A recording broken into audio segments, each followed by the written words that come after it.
மாவட்டம் செங்கிப்பட்டியில இன்னைக்கு தாவேக நிர்வாகிகளை தாவேக தலைவர் விஜய் சந்திச்சிருக்காரு. அந்த நிகழ்ச்சியில தாவேக தலைவர் விஜய் திமுக பத்தியும் பாஜக பத்தியும் குறித்த பல விஷயங்களை பேசியிருக்காரு. இதை தொடர்ந்து தஞ்சாவூர் விவசாயம் நிறைந்த சோழமன் அப்படின்றதுனால பச்சை துண்டை விஜய் அணிந்து வந்து பேசியிருக்காரு.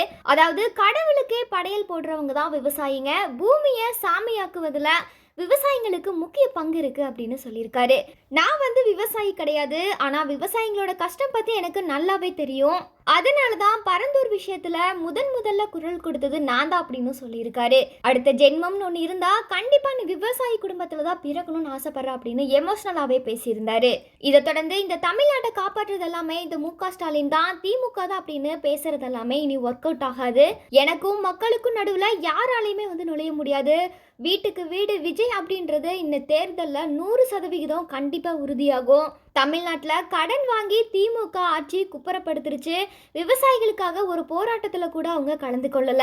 இந்த ஆட்சியோட கடைசி காலத்துல திட்டங்களுக்கு அடிக்கல் நாட்டுறது ஏன் அப்படி சொல்லிட்டு பல விமர்சனங்களை திமுகவுக்கு முன் வச்சிருக்காரு.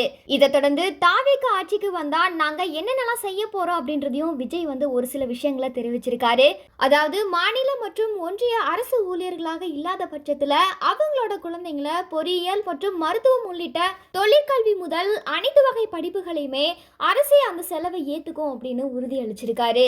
அது மட்டும் இல்லாம 5 ஏக்கர் நிலம் வச்சிருக்கிற விவசாயிகள் வேளாண் கூட்டுறவுல வாங்கிய பயிர்க்கடன் முழுவதுமா ரத்து செய்வோம் அப்படின்னு சொல்லியிருக்காரு. அது மட்டும் இல்லாம நம்ம எப்பவுமே விவசாயிகளின் பக்கம் தான் நிப்போம் அப்படின்னு தெரிவிச்சிருக்காரு.